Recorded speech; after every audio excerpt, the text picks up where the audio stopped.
All right, guys, it's the Salty Coral Tank coming at you with another video regarding one certain species in my 65-gallon reef tank here.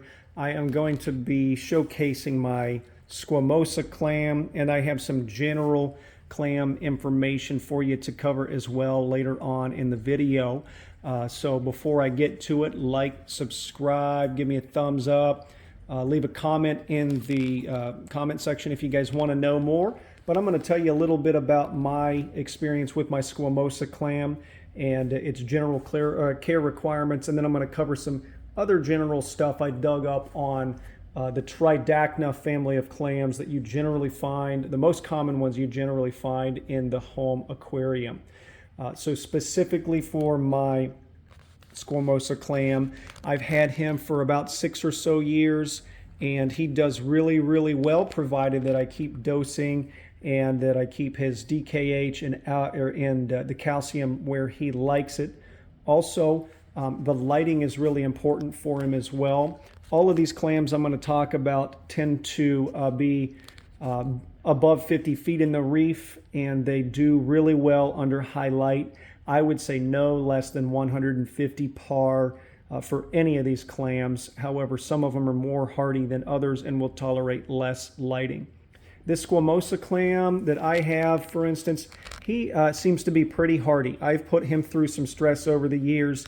I've stopped dosing at times, and also my phosphates and nitrates have been rather low at times as well. He seems to do really well through all of those, provided I maintain stability over the long haul. And he really does well in a dirtier tank setting. I don't even skim anymore because I do notice that he is not as happy when I'm skimming. So you can see right now he's really happy. His mantle goes out really, really far over his shell, and he tolerates quite a bit of flow as well. Sometimes this power head back there is up to 4,000 or so gallons per hour, 4,500 at times when it's up to 90% of its capacity. And the clam does fine. His mantle doesn't even move that much at the top. Right now it seems like it's maybe in a lower tidal zone process on on the pump settings, but sometimes when this thing is just full bore blowing, the clam does really well, and they do better in higher flow as long as their mantle's not being directly blasted, I've noticed. So he does just fine with this power head right here. For his lighting, I've put him up at the top of the tank, not necessarily because he wouldn't get enough lighting down below. I believe he's right below this Hydra 26, and I got a surprise regarding my lighting coming here in the next couple of days. So I'll be making another video on that. But he's just too big to fit down there at the bottom because of the way I had my rock work. I didn't want to get rid of any of this rock when I switched to my 90, but he is just happy as a clam, no pun intended, right up here at the top, right under that light. And I got it going in the daytime when it's on the 12,000 K color spectrum. That's about 90 watts in that light, and then it kind of tames down for the rest of the day. But he's doing really well. The top view also looks really nice because he's really blue from the top. He's a little more drab from the side here.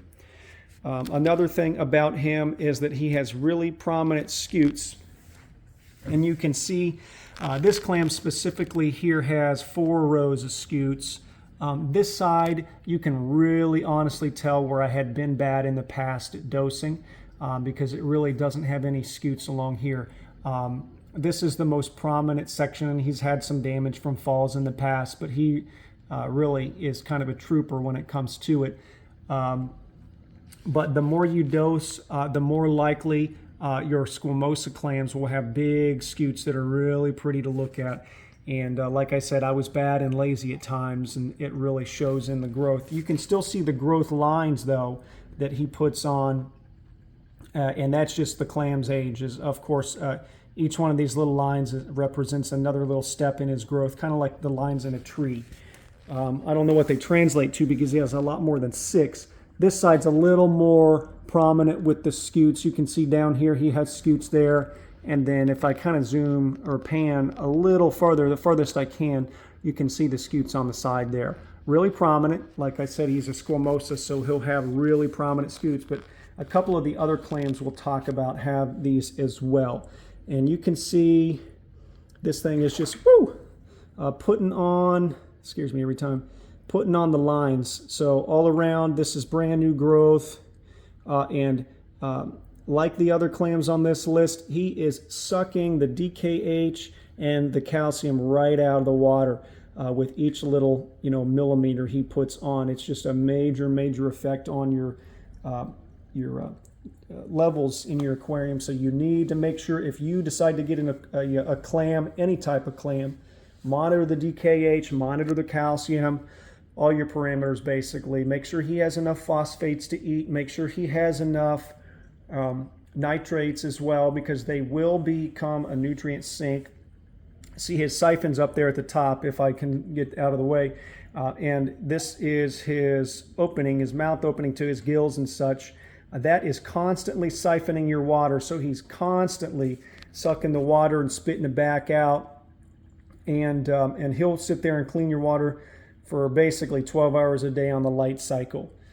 And then if you see, well, it's too dark right now, but he actually threw out some byssal strands down here from his foot. Those little fibers, you can call them, he sends out from his foot, and he will actually attach to your rockwork. So once he's attached, it's kind of hard to move him, so you have to be really careful. Some reefers say that you can move them just by cutting those. Other reefers say don't cut those or you'll kill them. I've never had to do that with this clam, but he's kind of in his permanent spot. So whatever he does here, I'm just going to let him.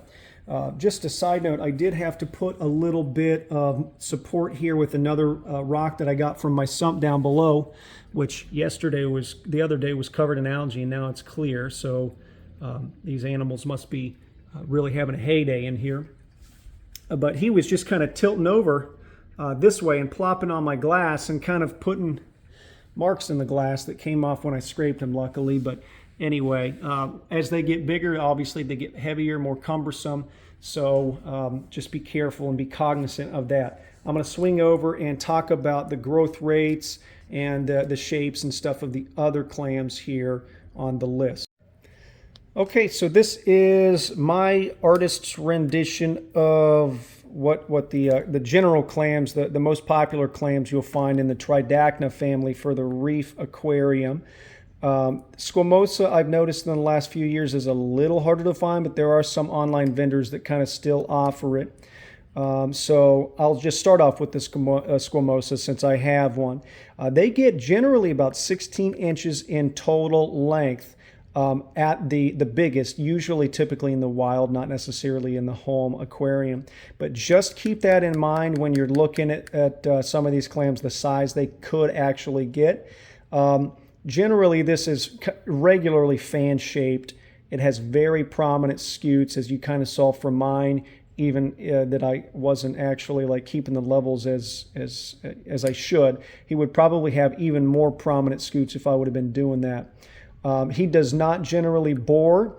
There are a couple of other clams I'm going to talk about that actually bore into the rock. So placement is very important. Substrate you put them on is very important as well, because they typically, when they adhere to your rocks, it's generally permanent for those. So placement, any of these clams, I would just make sure you have a permanent place picked out that you're comfortable with letting it get as big as it should or needs to. The next, probably the most popular aquarium clam that you can get is the Maxima. Generally, these are boring, so they do have some scutes. You'll notice, like if you look at these in the store, they'll have the little fins off to the side. But generally, the bottoms have less, because in the wild, if they were wild especially, they would actually bore down into the rocks. And so, like, you would basically only see this much of this clam sticking out, even less in the wild, because it's really anchoring down in there to protect itself from predators. Maximas generally get around 12 inches, give or take, and it can be slightly irregularly shaped, so maybe a little less fan-shaped and a little more, I don't know what you call it, sideways or something like that. Generally 5 or 6 ridges. Squamosas are generally 4 ridges. And this Maxima mantle will stick way out, kind of like my Squamosa did. So you remember the Squamosa in the tank, and its mantle sticks very far out all the time. The next one, and probably the most bulletproof, oh, I forgot to mention, the byssal opening on a Maxima looks similar to the Crocea, only the Crocea is a little bigger. This just really, it's not a professional drawing. You can appreciate that. But this is what a byssal opening looks like on the bottom of a Maxima and a Crocea. It's a lot smaller generally on the Squamosa because they're not generally boring, or they don't bore into the rock surface. The Derasa has about 4 or so ridges, no scutes, but these guys get very large. So they're going to get around 16 to 20 inches in length in the home aquarium, sometimes even in the wild. So this is what their opening looks like. It's not necessarily as small as the Squamosa, but it's not as big as the Crocea and the Maxima. You do have to be cognizant of the place you put them in. Usually these guys are found lower in the reef. They're more bulletproof. They can take a little more abuse with nutrient swings and alkalinity and calcium swings. These are probably the most bulletproof clams on the list, but they're also kind of like what's thought of as the least attractive. They don't look necessarily as good. You can get good color morphs, but they're a little more plain, and their mantles don't stick out necessarily as beautifully as the Squamosa, Maxima, or the Crocea.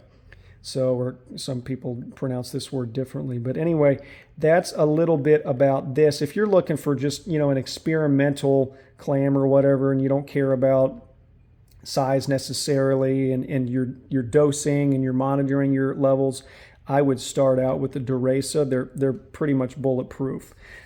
Lastly on the list, and the smallest, maybe the most accessible, or not necessarily accessible, but the most appropriate choice for a smaller tank would be the Crocea. These guys generally only get around 6 or so inches in length. They're slightly irregular shaped like the Maxima. They're also a boring clam with a big old byssal opening, so when you put these guys in your tank, they're going to attach pretty quickly, and sometimes if they can attach sideways even. I had one time attach sideways. It was literally like laying like this on the rocks with this mantle like stuffed in the sand. That could be problematic, and I tried moving that guy, and he died a couple days later after I had to cut his little foot down there. It did not go well, so placement is key with any of these guys. Generally, anywhere with salinity from 1.023 to 1.025. I keep mine at 1.026, and it does just fine with that, my Squamosa. As long as you're stable with any of these, you're going to be fine. You want to keep the alkalinity a little higher, so 9 to 11 DKH, generally speaking, and the calcium also 430 to 460. You want to keep that a little more elevated as well. Why? Well, to give you a little buffer, because these guys chug the alkalinity and calcium in your reef tank. They will require a lot. So if you want to get a clam and you're not keeping track of your levels, start keeping track of your levels, because when you put that clam in there, you're going to have your alkalinity, perhaps drop to below 7, which is not ideal, and your calcium's also going to be sucked out of the water pretty rapidly. I got away with my Squamosa with not dosing for a while, but you can definitely tell, because that shell is really irregular, that was probably not very healthy for that thing.